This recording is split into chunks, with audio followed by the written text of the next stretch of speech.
CDP सितंबर 2015 का ये question paper solve करेंगे। तो इसमें फर्स्ट क्वेश्चन है the period of infancy from infancy का पीरियड शैशवकाल की अवधि। Second birth to 0 to 2 means second वाला, इसको हम आंसर की से चेक करते चलेंगे। तो फर्स्ट का सेकेंड बिल्कुल राइट है। नेक्स्ट है अकॉर्डिंग टू प्याजे a child between 2 to 7 year is in the dash stage of cognitive development। कौन सी स्टेज में आए? हेलो कॉलेज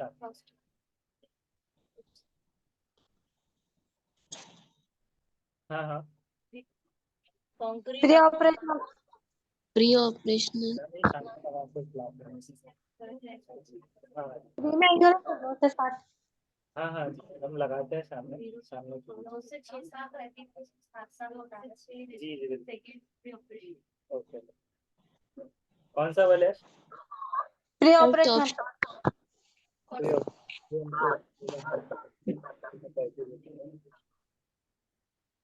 तो देखते हैं सेकंड का फर्स्ट है प्री ऑपरेशनल राइट, मतलब उसमें सेंसरी मोटर वाली जो स्टेज होती है 0 to 2 रहती है, फिर 2 to 7 वाली प्री ऑपरेशनल, और उसके बाद 7 to 11 11 कंक्रीट कंक्रीट और 11 to 16 फॉर्मल।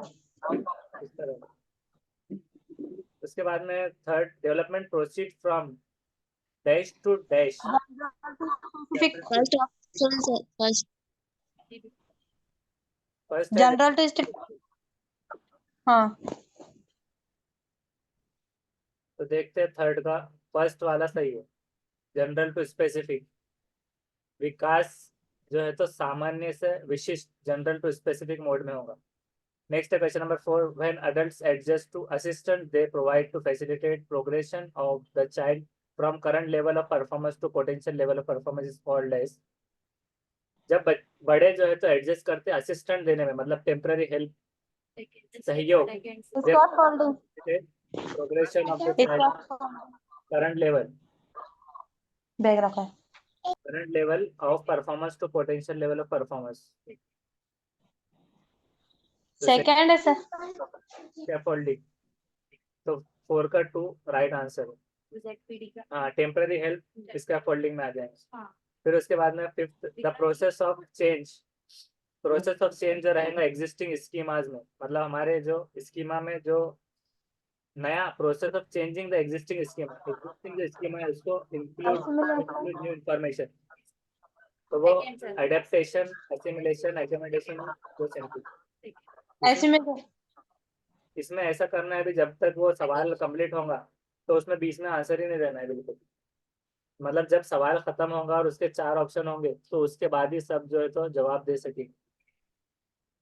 तो process of changing existing schema में इंक्लूड जब करेंगे न्यू इन्फॉर्मेशन उसको क्या कहेंगे? एडेप्टेशन एसिमिलेशन एकोमोडेशन या इगोसेंट्रिज्म। तो सेकेंड। तो फिफ्थ का देखते हैं थर्ड है, ऐसा गड़बड़ करेंगे तो ऐसा गलत करके वहां पर आएंगे। तो पहले जो है तो सुन लेना है अच्छे से और उसके बाद ही आंसर देना। अब इसमें जो है तो आपको एक्सप्लेन कर देते, मिसाल के तौर पे एसिमिलेशन जो रहेगा तो नई इंफॉर्मेशन है, लेकिन उसमें नई इंफॉर्मेशन क्या कर रहे हैं हम जमा कर रहे हैं।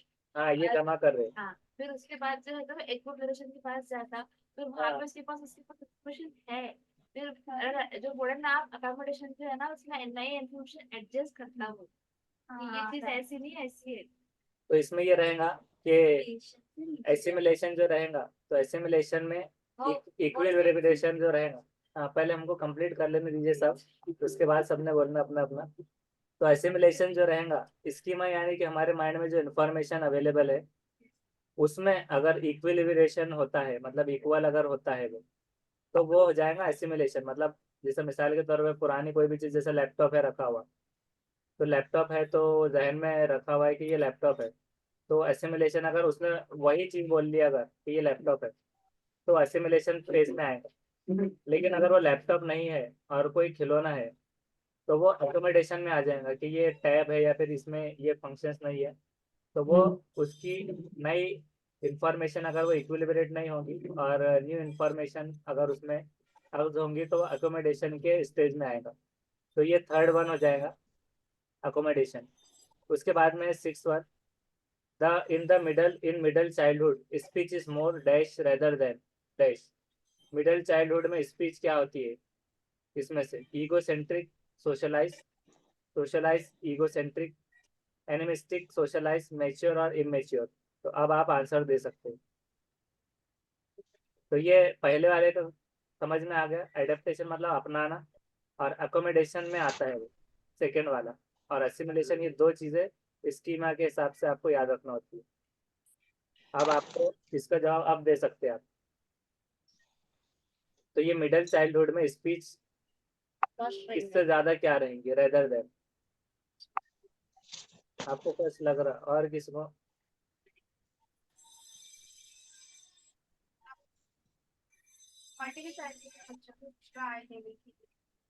हाँ, उनको जब कॉल करेंगे जब आ जाएंगे।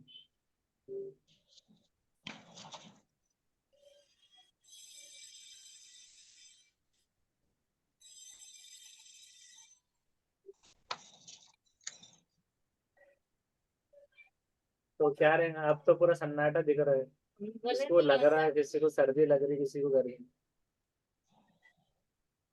सर कंफ्यूजन को आ गया ना, इसलिए रुक गया ना। हाँ, तो जब आसान रहता तो जब पढ़ने से पहले जवाब आ जाते हैं।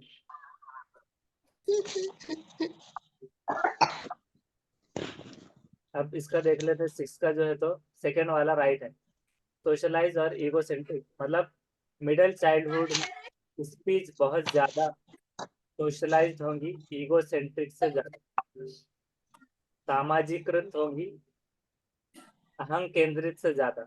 मतलब ईगोसेंट्रिक ज्यादा नहीं रह पाएगा ना, अहम केंद्रित, ईगोसेंट्रिक। तो ये तो, और ये एनिमिस्टिक और सोशलाइज, मैच्योर इमेच्योर ये वाले नहीं रहेंगे। सोशलाइज ईगोसेंट्रिक याद रखना, जिसमें सोशलाइज ज्यादा रहेगा better than egocentric, middle middle child. अब नेक्स्ट है चाइल्ड सेंटर्ड एजुकेशन इन्वॉल्व। आलू वाले की तरह आए, आलू म्यूट करके बैठिए आपके।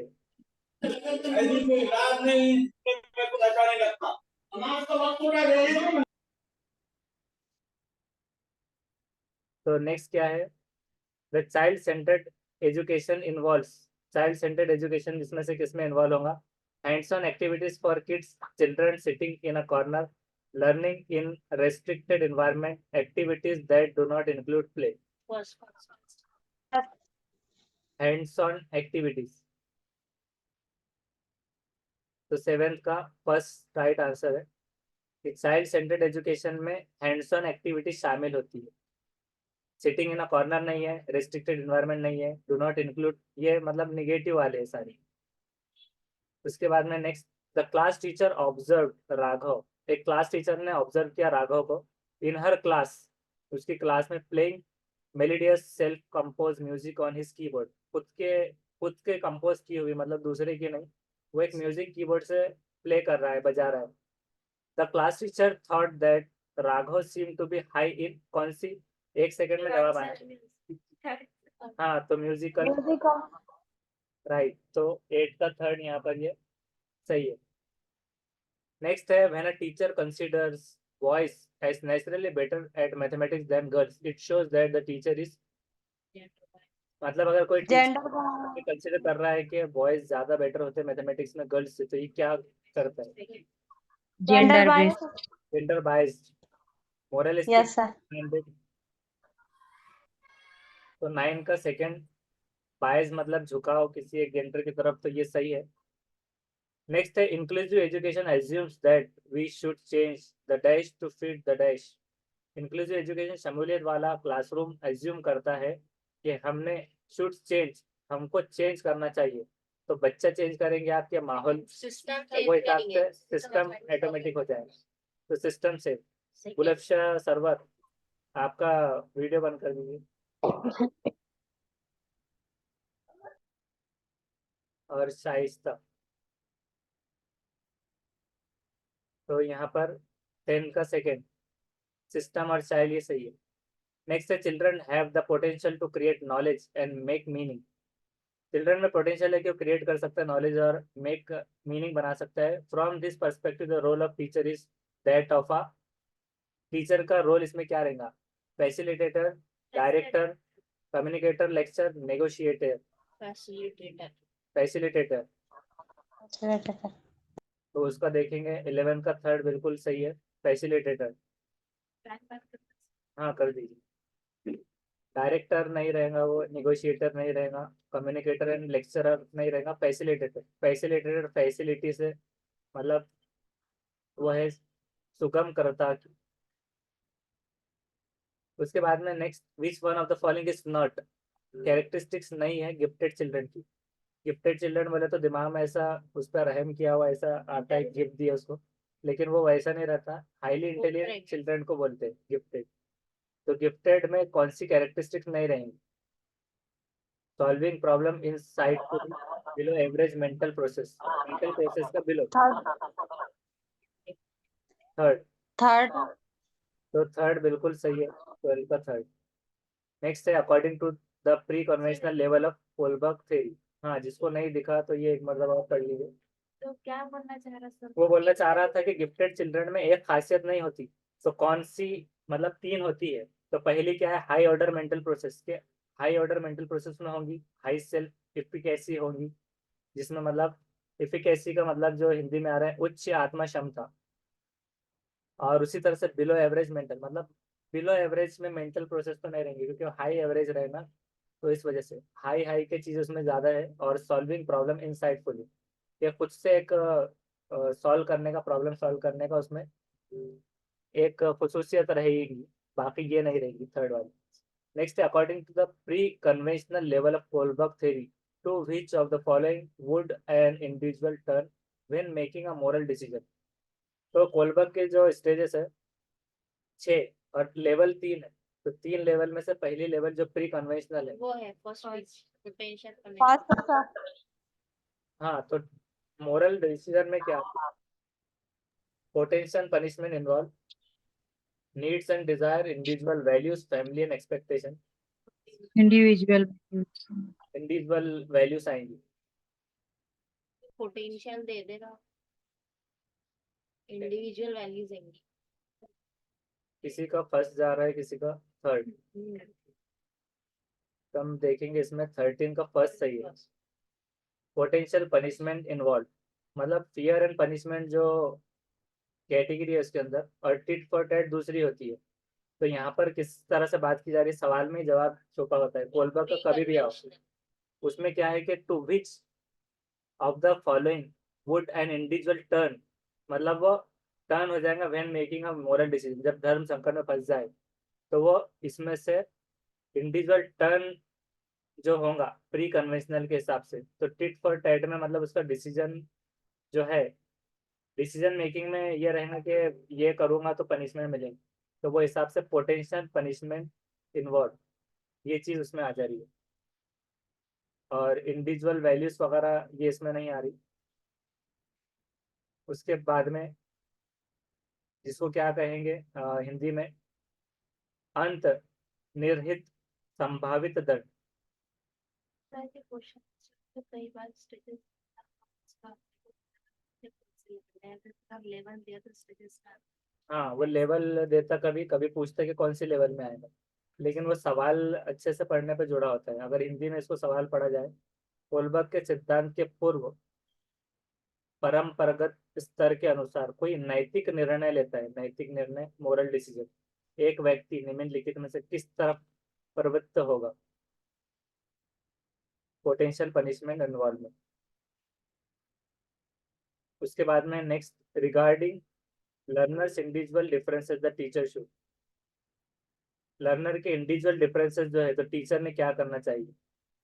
शिक्षार्थियों की व्यक्तिक विभिन्नताओं के संदर्भ में शिक्षकों को क्या करना चाहिए? Provide a variety of learning situation, solve the problem based on deductive method, most of the time use algorithm, provide facts to student to memorize them. तो मेमोराइज रटा, ये सेकंड लग रहा है। First. First, provide a variety of learning situation.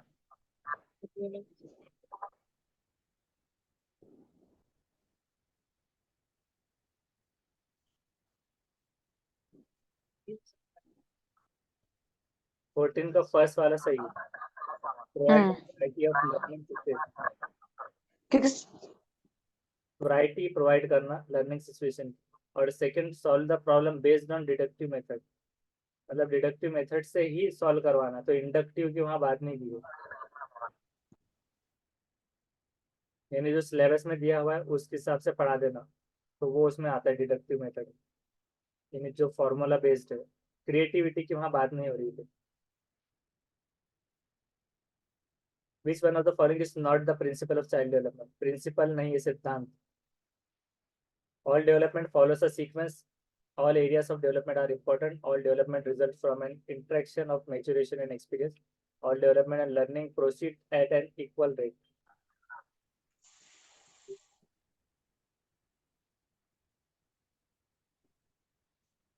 तो कौन सा नहीं है, मतलब 3 सही है।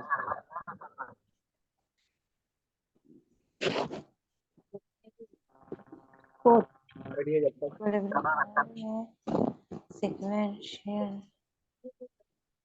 एक ही इसमें नहीं पढ़ते हैं ना करके। फोर्थ है सर। फोर्थ से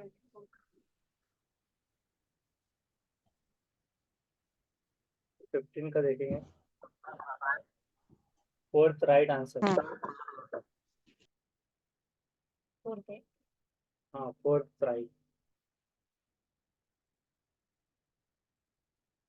नेक्स्ट है, which one of the following would be the most effective way of conducting assessment, जांच कंडक्ट करने का मौसर तरीका कौन सा है। अब इसमें 1 है, 3 नहीं है। नॉट बोल रहा क्या? है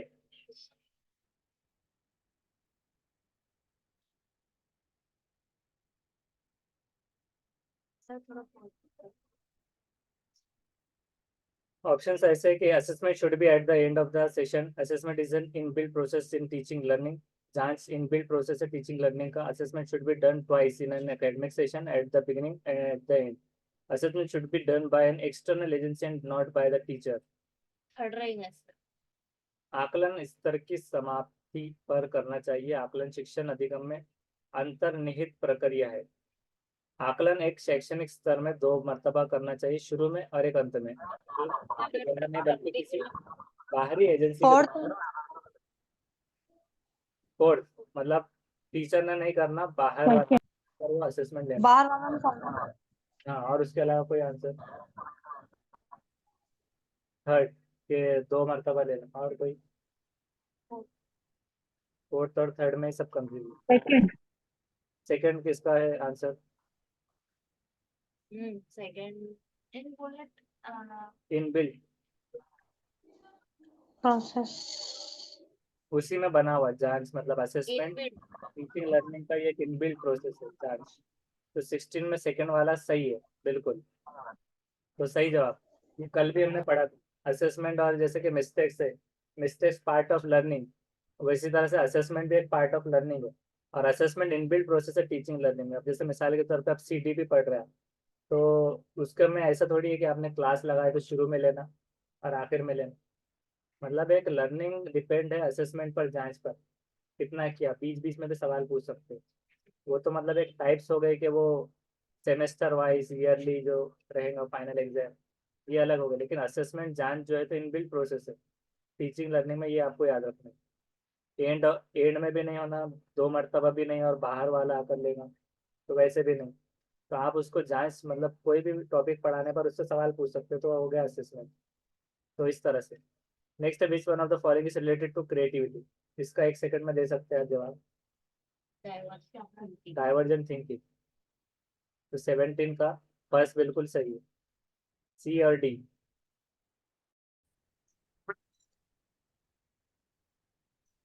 ये इसको लगा के ये दिख रही है स्क्रीन,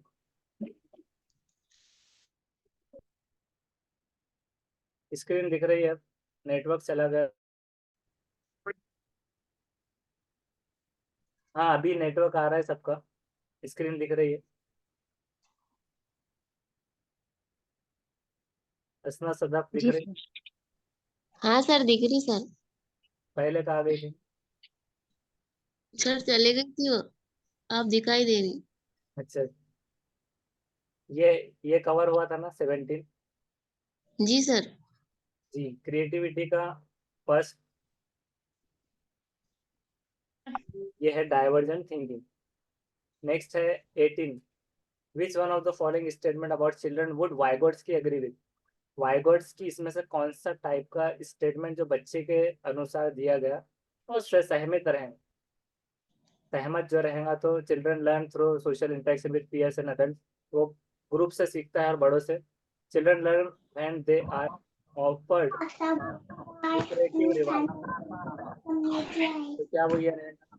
म्यूट करके बैठी है। कौन सा? फर्स्ट। First, sir. उसी तरह children's thinking can be understood by conducting laboratory experiment on animal. बच्चों की थिंकिंग को जांचा जा सकता है लेबोरेटरी एक्सपेरिमेंट करके जानवरों पर। और No. फोर्थ है कि चिल्ड्रन आर बोर्न एविल, वो शैतान पैदा होते हैं, need to be controlled through punishment, और उनको जूतों चप्पलों लातों भूसों से ही सुधारा जा सकता है। तो ये शैतान होते हैं। First, sir. तो 18 का देखेंगे, फर्स्ट वाला सही है। Children learn through social interaction with peers and adults. तो वाइगोट्स रेसिप्रोकल, वो जो जो टर्म आते हैं तो वो सारे याद रखना। ग्रुप लर्निंग, कोलैबोरेशन, ये सारा। जी हाँ। उसी तरह से है चिल्ड्रन आर। चिल्ड्रन आर इसमें से क्या है? Curious being who use their own logic and abilities to explore the world around them, adult like in their thinking, and there is quantitative increase in their thinking as they grow up, like empty vessels in their knowledge given by adults in filled adult is filled, मतलब बड़े जो है तो एक empty vessel खाली glass के जैसे रहेंगे जिसमें बड़े जो है तो नॉलेज भरेंगे। passive beings who can produce exact copies of the information transmitted to them, जैसे जेरोक्स कॉपी करते हैं तो वैसे उनको कॉपी करके exact copy of information transmit करेंगे ब्लूटूथ वगैरह से। और चिल्ड्रन आर एडल्ट लाइक, बड़ों की तरह थिंकिंग रखते हैं जिसमें क्वांटिटेटिव इंक्रीज होता है जैसे जैसे वो बड़े। Sir, first. हाँ, तो फर्स्ट आंसर को हम देखेंगे curious Curious about. being who use their own logic and abilities. हाँ, First. तो फर्स्ट बिल्कुल सही है, करेक्ट। क्यूरियस बीइंग खुद का लॉजिक जो इस्तेमाल करें। जैसी जवाब हो जाए तो म्यूट कर देना है। फिर उसके बाद में 20, विच of the following statement about children error is correct. इसमें से बच्चों की गलतियों में से कौन सा इसमें एरर करेक्ट है? Children commits error because they are careless, बच्चे गलती करते हैं क्योंकि वो बहुत ही लापरवाह होते हैं। चिल्ड्रन, ये वीडियोस और किसके चालू है बंद कर दीजिए।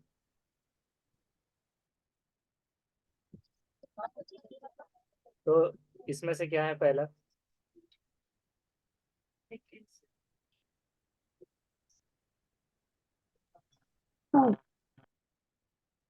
सेकंड इसका सेकंड कई बार आया भाई कुछ। फिर से पढ़ेंगे question, which of the following statement about children error is correct. Children commit करते एरर क्योंकि वो लापरवाह होते हैं इस वजह से। और उसके बाद में दूसरा है कि children's error are part of learning process, learning का प्रोसेस होता है errors. Children commit errors when the teacher is lenient and does not punish them for mistake, के मतलब चिल्ड्रन की कमिट करते एरर जब शिक्षक सौम्य हो, सौम्य हो, लीनियंट हो और डज नॉट पनिश देम, वो उनको पनिश नहीं करता तो तब करते हैं। इसलिए children errors are insignificant for the teacher and she should just strike out the mistakes and do not and not pay attention to them। उन्होंने देख ली जैसी कि बच्चा गलती कर रहा है तो उसको छोड़ देना उसके हाल पर। तो 10 मिनट 10 क्वेश्चन करना है। अब यहाँ से जल्दी जल्दी बोलिए। Second. राइट आंसर है, जैसे कि हमने कल भी पढ़ा था आज भी और अभी भी, कि चिल्ड्रन की error part of learning process में होती है। A teacher needs to ensure that all learners in her class feel accepted and valued. To do this, the teacher should, एक टीचर को नीड है, जरूरत होती है कि इंश्योर करना कि हर लर्नर उसी क्लास में एक्सेप्टेड फील करता है और वैल्यूड फील करता है। तो उसके लिए टीचर क्या करेगा? Make strict rules, strict rule बनाना और पनिश करना चिल्ड्रन को जो फॉलो नहीं कर रहा। Look down upon children from disadvantages background, disadvantage background से जो आ रहे हैं उसको देखना, so that they feel they have to work harder, और उनको बताना कि अब आपको ज़्यादा काम करना है। Find out students who speak good English are from rich backgrounds, जो इंग्लिश बोलते हैं मतलब वो अमीर खानदान से है। Present time as role model, और उनके सामने रोल मॉडल के तौर पर इस्तेमाल पेश करना। Get to know the social cultural background of हर स्टूडेंट, उनके सोशल और कल्चरल बैकग्राउंड जानना, और इनकरेज करना diverse opinion in the classroom, मुख्तलिफ ओपिनियन और राय रखना। तो फोर्थ फोर्थ है फोर्थ वाला राइट। नेक्स्ट है Suresh generally likes to study alone, Suresh को पसंद है अलग अकेले स्टडी करना in a quiet room, whereas Madan likes to study in a group with his friend, और मदन को ग्रुप में पढ़ना पसंद है। This because of difference in their, क्यों डिफरेंस आई है? Values, substitute, learning styles, levels of reflectivity. कौन सा रहेगा? थर्ड रहेगा, लर्निंग स्टाइल है उनका। तो 22 का थर्ड बिल्कुल सही है, लर्निंग स्टाइल होने की वजह से। उसके बाद में 23, India has a lot of linguistic diversity, India में बहुत सारे लिसानी डाइवर्सिटी है, कोई गुजराती वर्ड है, कोई कन्नड़ा, कोई तमिल, कोई भोजपुरी। तो in this context what is the most appropriate statement about multilingual classroom, multilingual classroom के बारे में क्या स्टेटमेंट सही है? प्राइमरी लेवल स्पेशली है first and second, student should be penalise for using their mother tongue और लोकल लैंग्वेज। उसने मादरी जबान बोला तो उसको पेनल्टी दे दो 10 रुपये 20 रुपये।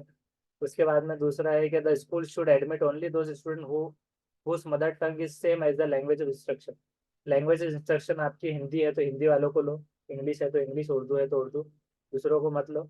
The teacher should respect all languages and encourage children to communicate in all of them, सबकी रिस्पेक्ट करो, हर लैंग्वेज की उनको इंकरेज करो।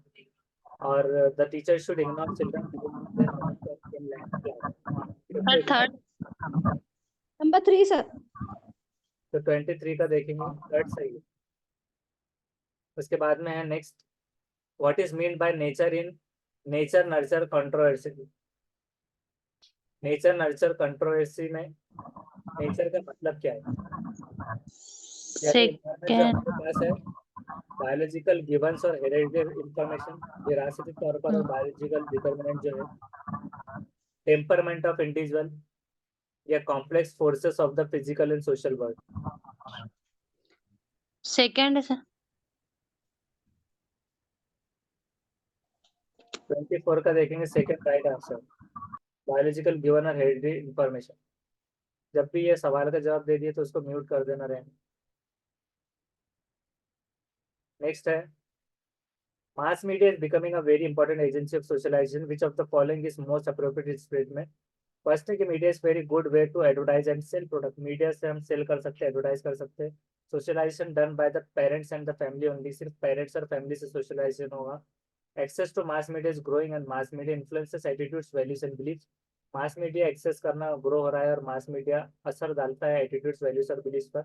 और children can not directly interact with media, children directly interact नहीं कर सकते।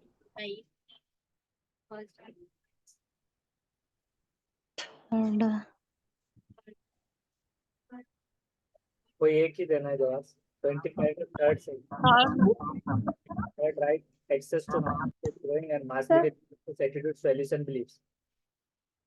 ये क्यों नहीं है? Socialization is done by parents and the family only. Only आप दोनों इसलिए ओनली बोला है, इसलिए वो नहीं है, क्योंकि वो बाकी चीजों से भी होता है ना।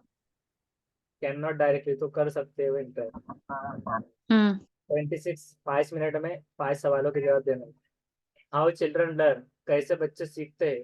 विच one of the following is not true with respect to this statement, इसमें से क्या सही नहीं है? Children learn in class only, children learn when they are cognitively ready, children learn in a number of ways, children learn as they are naturally motivated. Not वाला पूछा। First sir. 26 का first सही है, first right.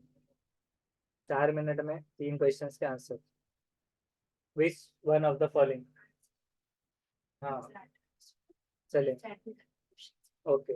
Which one of the following strategies should a primary school teacher adopt to motivate her student, इसमें से कौन सी हिकमत अमली इस प्राइमरी स्कूल का टीचर अपनाएगा, मोटिवेट करने उसके स्टूडेंट को, इनकरेज करेगा कंपटीशन, मार्क करने मतलब मार्क्स बढ़ाने के लिए कंपटीशन में इनकरेज करेंगे अमॉन्ग्स इंडिविजुअल स्टूडेंट में। यूज इंसेंटिव्स, रिवार्ड्स और पनिशमेंट का इस्तेमाल करेंगे। तो यहाँ देखो पनिशमेंट आ गया, यहाँ पर आ गया competition. Number 3 sir. Help children to set goals as per their interests and support them in working towards the same. Set standard goals for the entire class and rigid भी negative आता है। हाँ, तो Third. 23 का 7 का third सही है। उसके बाद में 28 which of the following is the primary agent, ये एक सेकंड में देना। Family, family. हाँ राइट। फिर उसके बाद है giving children group work is an effective pedagogic strategy since. Children को ग्रुप वर्क देना ये एक इफेक्टिव मौसर पेडागोजिक स्ट्रेटजी रही कब से? It helps since it helps to reduce the teacher's work, ये टीचर का काम कम कर देती है। Third. सवाल का मतलब समझा है कि ग्रुप में जब बच्चे पढ़ रहे होते मतलब हाँ। अपना एक दूसरे से शेयर करके, तो उससे टीचर का लोड कम होता है या फिर बच्चों को डोमिनेट करता है कि वो small number group. 3 sir. 3 Third.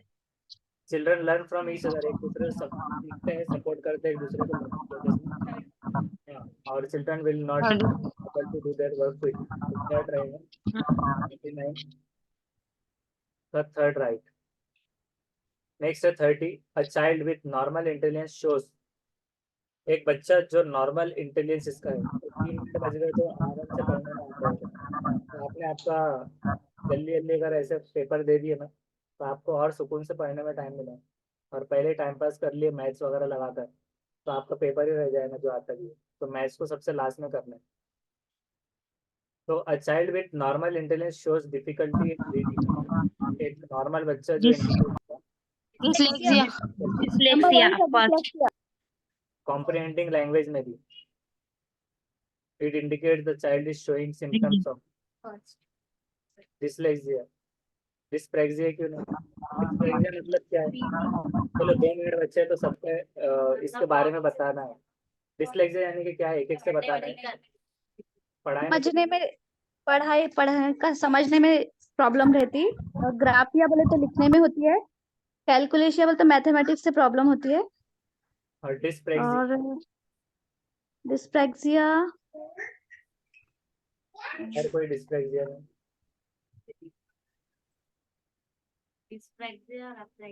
याद नहीं आ रहा सर। अप्रेक्सिया और डिस्प्रैक्सिया ऐसे भी आता है। अफेजिया भी एक है, डिस्फेजिया एक है। मतलब स्लो पढ़ता है या स्लो सीखता है, वैसा कुछ है सर वो। स्लो सीखता है या स्लो पढ़ता है? हाँ, स्लो समझ में आता है, ऐसा कुछ है शायद इतना ध्यान नहीं आ रहा। 30 का पहले देख लेंगे, इसका फर्स्ट सही है। और अब आपको टाइप्स ऑफ डिसेबिलिटीज के बारे में जानना है। इसमें एक और होता है सर ये मोटर स्किल का है शायद, कौन सा? डिस्प्लेक्सिया का। हाँ क्या है? मोटर स्किल का नहीं है? हाँ मोटर स्किल्स में मतलब चलने में दिक्कत, लिखने में बॉडी बॉडी में जो, हाँ वो वाला। और डिस्मॉर्फिया भी एक होता है ना, डिस्मॉर्फिया यानी अप्रेक्सिया और अप्रेक्सिया किसको कहते हैं? वो उसको मिरर इमेज दिखती है वो। समझने में और कहने में दिक्कत डिस्प्रेक्सिया।